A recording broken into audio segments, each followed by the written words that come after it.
Iya, jadi seperti lupus Mhm. itu laki-laki dan perempuan. Itu perempuannya 9, Mhm. laki-lakinya 1. Oke. Ya, Sjogren juga lebih banyak ke perempuan. Mhm. Kalau Anda sudah menderita lupus ya, Mhm. jangan khawatir. Mhm. Ya toh, ada yang mengatakan, "Oh, lupus itu tidak bisa sembuh." Mhm. Oh, iya Ya, itu Prof, itu yang ya. penting itu.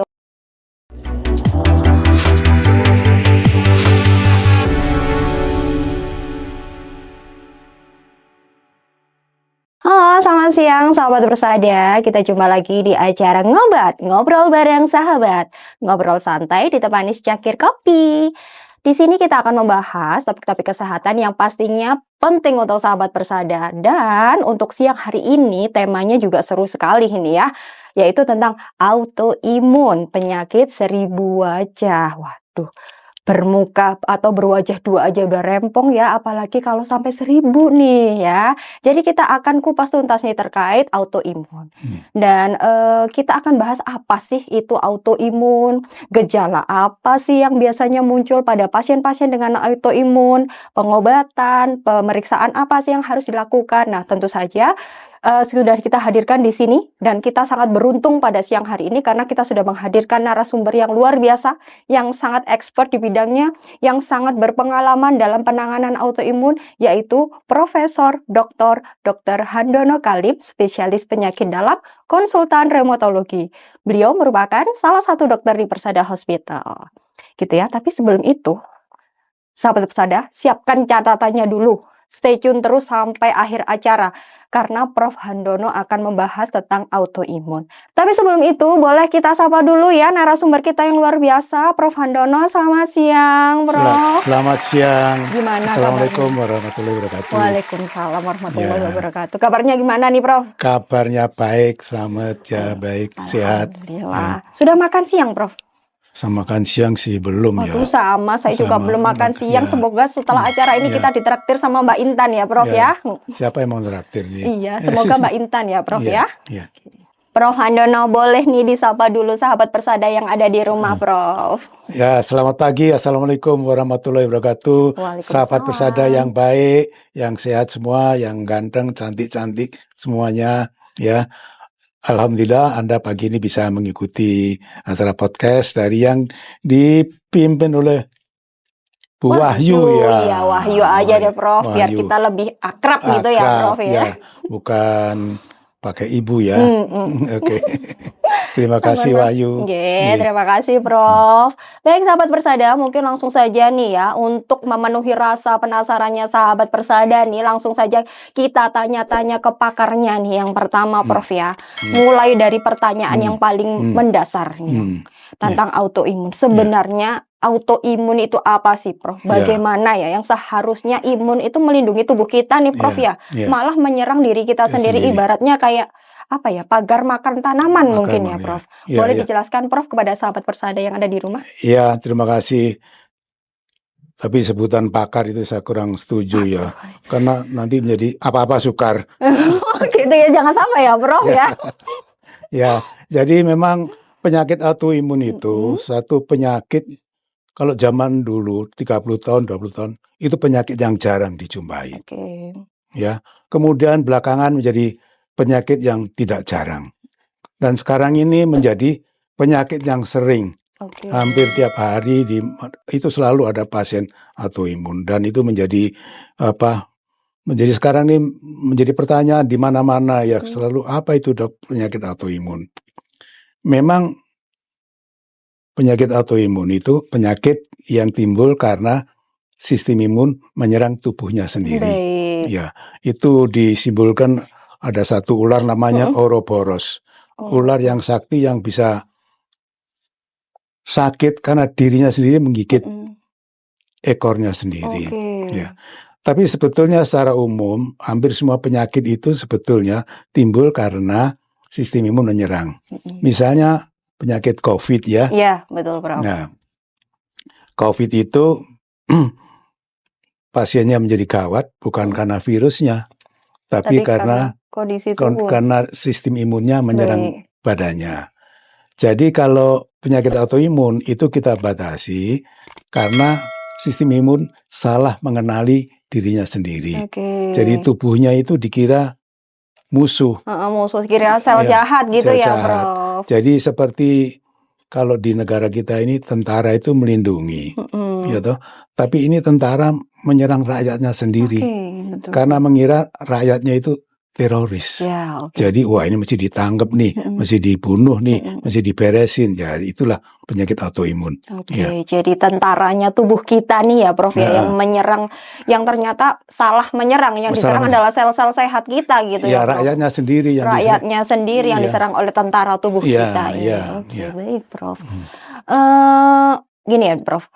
Seringkali yang terkait dengan autoimun itu ada namanya penyakit lupus ya, Prof ya. Itu autoimun dan lupus itu sama nggak sih, Prof? Kalau misalkan berbeda, itu apa perbedaannya, Prof? Ya, autoimun dan lupus ya sama, tapi berbeda. Oh, sama tapi berbeda itu gimana, Prof?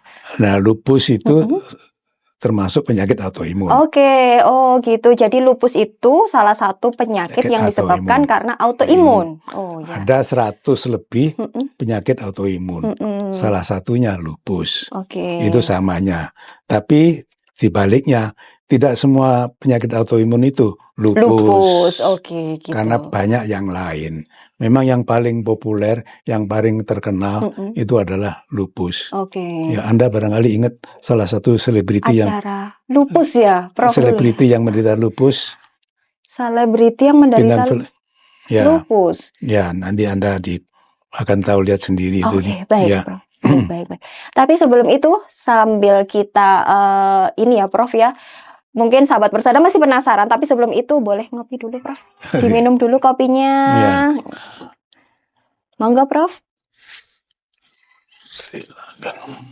Oke, kita lanjutkan ya, Prof ya. Tadi kan disebutkan sama Prof nih ya, bahwa autoimun itu salah satunya, lupus adalah salah satu penyakit yang disebabkan karena autoimun, dan masih ada ratusan penyakit yang disebabkan oleh autoimun ya, Dok.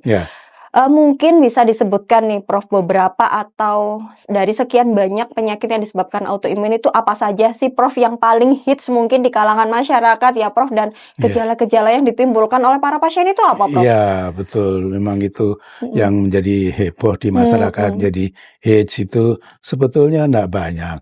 Ada cuma 5 saja. 5 saja. Ya, yang pertama memang lupus. Itu memang di mana-mana selalu menjadi perbincangan, jadi di ngobrol pasien juga, apa saya ini lupus apa bukan, ya. Dan kemudian yang kedua itu penyakit autoimun yang mengenai sendi ya. Sendi. Ini bersendian, radang sendi. Jadi itu namanya artritis reumatoid. Artritis reumatoid, oke. Dan seringkali juga kalau pasien itu sendinya nyeri, selalu pertanyaan pertama tanya, "Dok, apa saya ini penyakit autoimun ya?" Oh gitu, berarti sudah well educated masyarakat itu ya, Prof ya? Ya well educated, tapi mungkin kurang juga ya kenal autoimun. Dan yang nomor 3, yang juga sering dijumpai itu sebetulnya sering, cuma masyarakat juga kurang mengetahui, itu sakit kulit. Sakit kulit. Yang kelihatannya seperti alergi, ya, tapi pasiennya diobati kok enggak sembuh-sembuh. Nah, sakit kulitnya itu namanya psoriasis. Ada bercak-bercak di kulitnya. Sekujur tubuh kah, Prof, itu, Prof? Sebetulnya tidak sekujur tubuh. Seringkali dia mulainya di daerah siku, di bawah lutut. Oh, lipatan gitu ya, Prof? Lipatan, tapi bukan di dalam, di luar. Di luar, yang nampak gini ya, Prof? Di siku, di sini. Oh, siku sini, di lutut. Di punggung. Nah, itu seringkali pasien nganggapnya alergi. Sudah dikasih obat, kok nggak sembuh-sembuh. Nah, memang psoriasis. Dan psoriasis itu repotnya lagi, dia juga bisa nyerang sendi. Oh gitu. Jadi radang sendi karena psoriasis. Oh, bisa juga memang karena hanya radang sendi saja, bisa juga radang sendi karena psoriasis. Oke, Prof. Yang ketiga itu ya. Kemudian yang keempat yang sering juga pasien juga itu kalau matanya seperti kelilipan, gatal, kering. Nah, itu satu penyakit autoimun yang sering mengenai mata. Kita sebut sindroma Sjögren. Sjogren, Ya, sindrom Sjogren. Sjogren, Oke. sindroma Sjogren. Tetapi yang kurang baiknya sindroma Sjogren ini tidak hanya mengenai mata, Oke. dia juga bisa mengenai yang lain. Apa itu, Prof? Ya, bisa mengganggu paru-parunya, bisa Oke. mengganggu organ yang lain. Ya, Kalau di mata itu matanya terasa kering gitu ya, Prof. ya, Tapi kalau ya. di paru gejalanya bagaimana, Prof? Gejalanya batuk-batuk, Batuk-batuk yang batuk-batuk tidak kering, sembuh-sembuh. Oh, tidak batuk sembuh, kering. Oke. batuk-batuk tidak adanya, tidak sembuh. Mm-mm. Itu karena ternyata paru-paru ada radangnya, Mm-mm. radang yang kecil-kecil yang kita juga susah mengetahui sebabnya apa. Oke. Ya, jadi itu yang sering ya. Dan yang lagi juga dikenali yaitu yang kita sebut dengan ankylosing spondylitis. Spondylitis. Nah, ini berbeda dengan autoimun yang lain. Mm-mm. Biasanya autoimun itu mengenai wanita ya. Iya, iya ya. Nah, kalau ankylosing spondylitis ini mengenai laki-laki. Oh, gitu. Laki-laki muda, Mm-mm. di mana dia ada mengeluh nyeri pinggang. Mm-mm. Nah, nyeri pinggangnya itu tidak sembuh-sembuh. Dan biasanya malah tambah enak kalau untuk gerak badan, jalan-jalan. Untuk gerak itu mungkin Lebih enak. nyerinya hilang, berkurang gitu ya, berkurang, Prof. Tapi betul. kalau diam gitu Diam, kerasa nyerinya. bangun tidur, nyeri, kaku. Nah, itu penyakit autoimun yang mengenai laki-laki muda. Saya kira itu yang sering ya. Yang menggelitik saya itu ini, Prof, pernyataannya Prof tadi yang kalau autoimun tuh lebih banyak menyerang wanita ya, Prof? Iya. Kenapa itu, Prof? Iya, jadi seperti lupus itu laki-laki dan perempuan. Itu perempuannya 9, laki-lakinya 1. Oke. Ya, Sjogren juga lebih banyak ke perempuan. Kenapa begitu, Prof? Karena ya satu-satunya yang tidak dipunyai laki-laki itu estrogen. Estrogen, oke. Ternyata estrogen itu Iya. pengaruhnya ke banyak hal, Iya. termasuk faktor resiko autoimun. Iya. Jadi penyebabnya estrogen. Iya. Jadi estrogen ini juga menguntungkan, tapi kerugiannya di sana ya, Prof ya ternyata. Iya, lebih banyak menguntungkan lah. Iya sih, lebih banyak menguntungkan iya. ya, Prof ya. Coba bayangkan kalau perempuan tidak punya estrogen nanti kayak apa Iya, ya? makanya betul, Prof. Kemudian kalau spondyliosis itu kenapa lebih banyak menyerang laki-laki usia muda, Prof? Ya, itu jadi pertanyaan yang sulit ya. Gampang nanyanya tapi sulit. Masih ya mungkin faktor hormon laki-laki itu lebih berperan di situ di ankylosing ya. Ya. Kemungkinan memang karena hormonal juga ya, Prof. Iya, Tapi iya. ini khusus hormonnya laki-laki yang tidak dimiliki perempuan. Perempuan. Kebalikannya sama Iya. tadi ya, Prof ya. Iya. Tadi Prof saya kembali lagi ke lupus, Prof. Mungkin sahabat persada di sini mungkin belum familiar, mungkin ada yang belum familiar terkait gejalanya penyakit lupus ini loh, Prof. Iya. Apa, Prof? Kira-kira yang mungkin ikonik yang paling mudah untuk diketahui, oh ternyata saya kena lupus ini dengan gejala tertentu mungkin, Prof. Ya, jadi lupus memang gejalanya banyak ya. Jadi kita memang masih pintar-pintar mengenali. Misalnya kalau pasien itu ada radang sendi, kemudian rambutnya juga rontok. Rambut rontok Ya. sekali nggak, Prof? Karena Ya. saya juga rontok nih, Prof. Saya jadi takut kan, Ya, Prof? rontok sedikit-sedikit, Oh, lebih banyak dari biasanya. Itu oke. kita sebut rontok. Memang lama-lama pasiennya bisa jadi Botak. orang pintar, botak. Gitu. Karena rontoknya terlalu banyak nih, Prof ya. Ya. Oh gitu. Kemudian apa lagi, Prof? Ya, jadi Gejala umum yang sering dialami pasien itu. ya, jadi dia susah mikir. Susah Ya, mikir. yang kita sebut dengan kalau istilahnya di orang pintar itu brain fog. Di Brain fog. otaknya itu ada kabut. Oh. Jadi tidak bisa tajam lagi. Biasanya dia pintar tahu-tahu loh kok aku ngitung-ngitung aja kok salah. Atau dia merasa depresi. Oh, Atau gitu. merasa demam, badannya capek semua. Ya, dan jadi ya pokoknya dia badannya tuh tidak enak gitu loh. Ya, capek semua, linu-linu. Nah, kemudian ada radang sendi. Kemudian saya kok demam. Ya, jadi kita mesti mikirkan apa ada sakit yang betul enggak, ada autoimun enggak.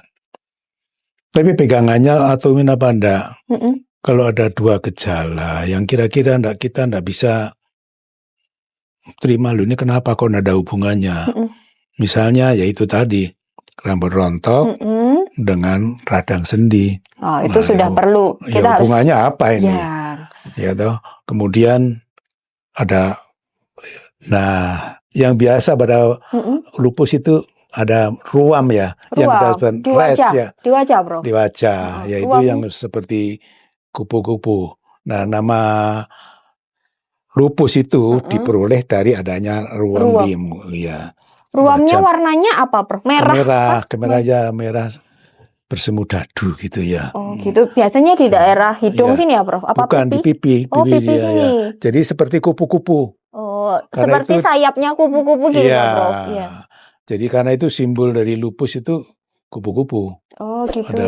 Karena memang gejalanya kalau di Seperti- wajah muncul seperti ruam seperti kupu-kupu, makanya gitu. Ya, gitu, jadi seperti kalau orang make up itu ya, Prof. dibikin Blush on-nya di sini ya, Prof ya. Tapi ya. kalau itu bukan karena blush on ya, Prof. Bukan, Itu karena lupus ya, Prof. Itu selalu muncul kah, Prof, pada pasien lupus ruam itu? Iya, hampir selalu ya. Hampir selalu. Hampir selalu.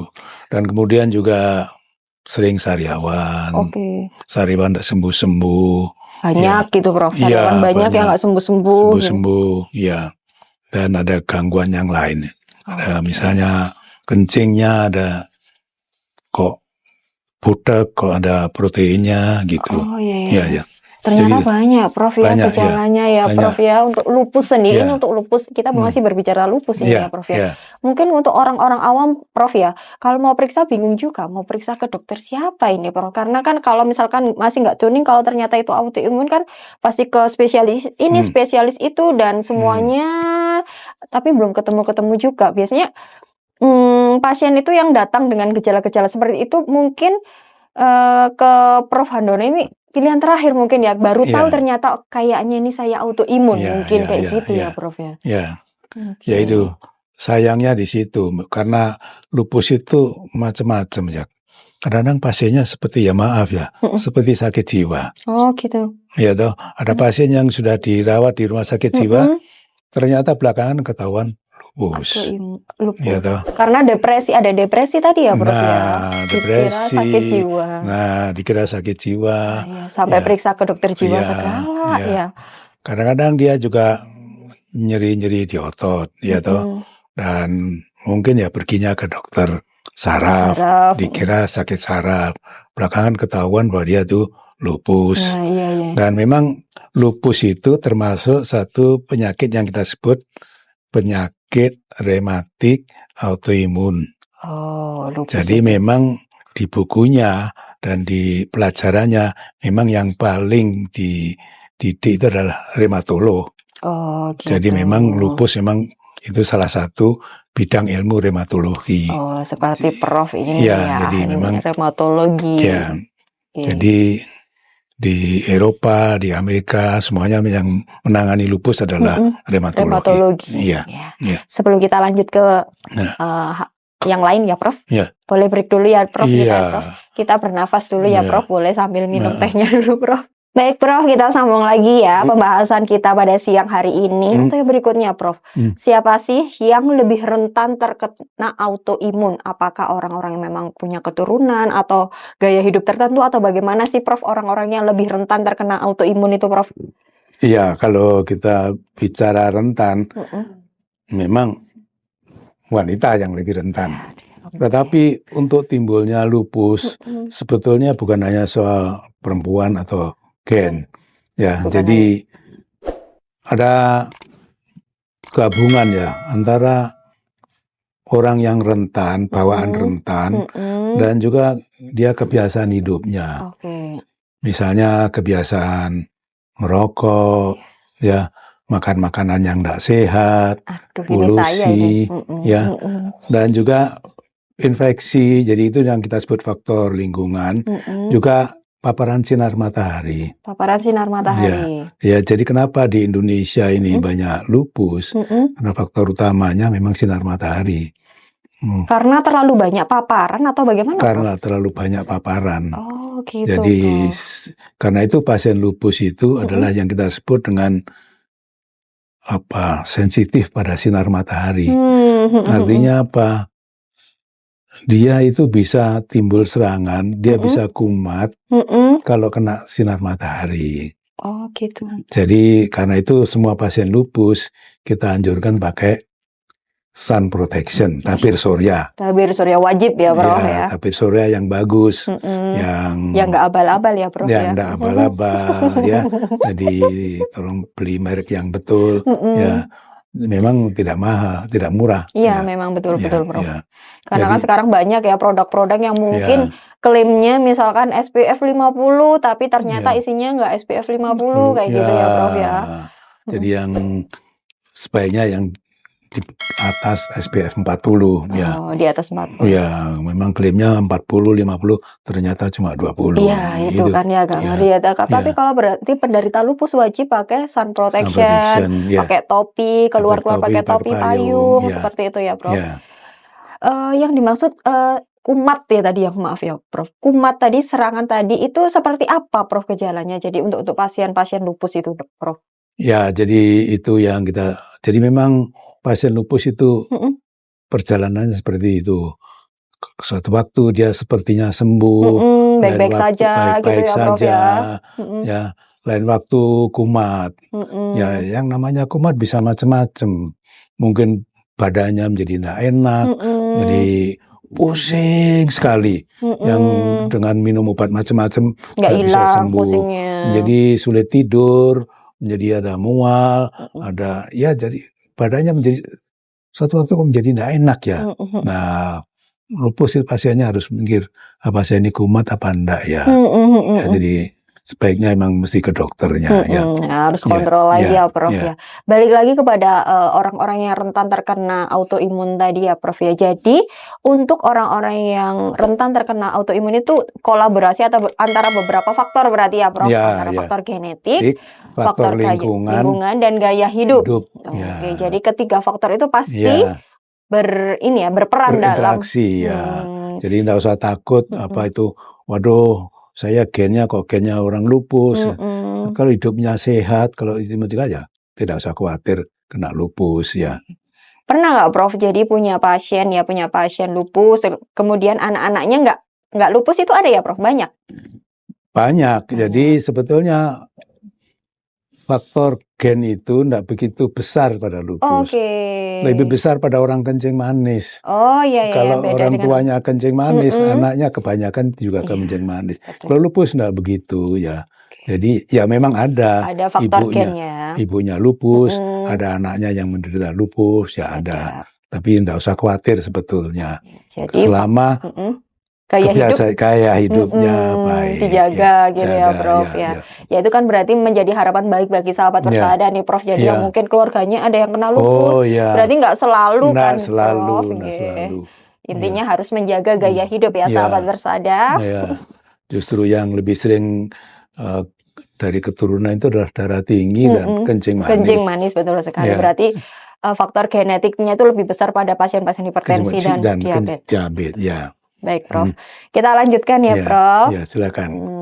Berarti itu nyambung tadi, intinya faktor genetik itu pengaruhnya tidak sebesar pada pasien diabetes dan hipertensi. Ini sudah terjawab nih. Kita lanjutkan sebentar, saya nyontek dulu pertanyaannya dari Mbak Intan ini ya. Nggak boleh nyontek ya? Iya, kalau nggak nyontek saya ini, Prof, nggak hafal ini. Nanti saya dimarahin Mbak Intan ini, Prof. Oke. Biasa nyontek ya.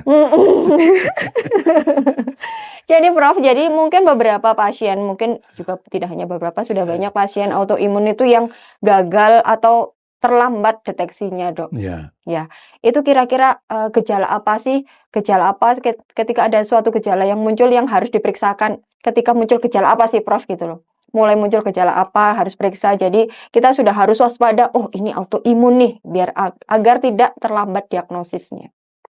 Ya, itu sayangnya di situ ya. Kebanyakan pasien lupus kita datang itu sudah terlambat. Sudah lama gitu menderitanya. Sudah lama menderitanya. Mungkin juga bukan salahnya pasien itu sendiri. Mungkin juga karena kesadaran dokternya tidak curiga bahwa pasiennya itu adalah lupus. Jadi seringkali datang ya memang sudah, misalnya ada gangguan ginjal. Sudah sampai ginjal. Ya, misalnya ada gangguan jantungnya, ada batuk-batuk, sesek, atau misalnya dengan radang sendi yang sudah lama ya. Jadi itu, dan juga botaknya, rambutnya udah Sudah rontok banyak. parah gitu ya, Prof. Ruamnya juga udah banyak. Di punggung, di perut ada ruamnya. Ya. Jadi nomor satu yaitu kalau badannya ndak enak dan ada gejala-gejala yang aneh ya, yang kok misalnya kalau kita demam, kemudian batuk pilek, ya itu biasa lah. Gandengannya biasanya, Prof ya. Ada gandengannya, ya toh. Nah ini misalnya ini ada gangguan perut, mual-mual, ya, dan juga ada kok saya juga sariawan, kok saya juga mungkin rambut rontok, sendi-sendi nyeri semua, dan gangguan tidur. Saya ini kok mikirnya kurang cepet, ya. Kalau istilahnya anak sekarang apa itu? Lemot ya, Bro. Tell me ya. Lemot ya, gitu ya, Bro. Ya, lemot ya. Jadi pasien harus lebih pinter memang ya, harus pinter diagnosis sendiri. Iya, intinya kan pasien harus aware dulu terhadap tubuhnya ya, Prof. Ya, ini kayaknya ada sesuatu yang aneh nih sama badan saya nih, gitu ya, Prof. Dan kebanyakan juga nanti sembuh sendiri. Biasanya gitu sih, Prof. Ya. Atau diobati sendiri gitu ya, minum anti nyeri sendiri, beli-beli sendiri di apotik ya, Prof. Atau misalkan gejalanya sendi-sendi, oh ini paling aku asam urat atau kolesterol, biasanya kan gitu ya, Prof. Ya. Nah itu yang harus dihindari, beli obat sendiri. Ya, beli obat sendiri biasanya. Karena seperti menyelesaikan masalah. Kalau tanpa masalah, kalau ini dengan masalah. Oh iya, Bro. Jadi begitu ya sahabat persada. Jadi sahabat persada kalau mau mendeteksi secara dini autoimun ya, mungkin ada sahabat persada yang merasakan gejala-gejala yang aneh nih. Ada yang aneh dalam tubuhnya, misalkan ada gejala demam nih, tapi disertai rambut rontok, atau misalkan tidak bisa tidur, nyeri sendi. Nah, itu kan berarti gejala-gejala yang nggak berhubungan nih harusnya nih. Nah, kalau sudah mulai curiga seperti itu, segera konsultasi ke dokter spesialis yang sesuai ya, sahabat persada.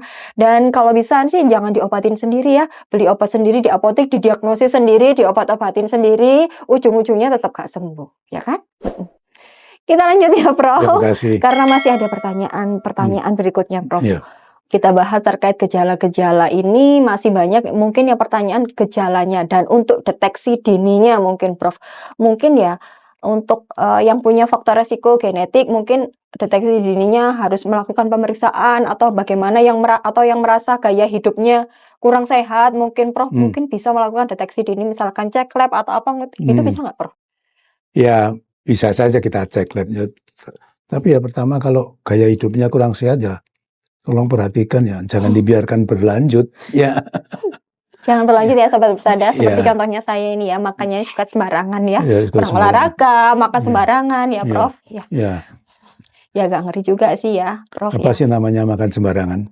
Makan sembarangan ya sembarang dimakan, Prof. Gak ada paite klerak istilahnya ya, Prof. Kalau orang Jawa sebutnya gak ono paite klerak, itu semuanya masuk. Itu saya, Prof. Ya mungkin mulai sekarang saya akan mulai hidup sehat. Baik, terima kasih, Prof ya, sudah diingatkan. Kita lanjut, Prof. Ini mungkin pertanyaan terakhir ya.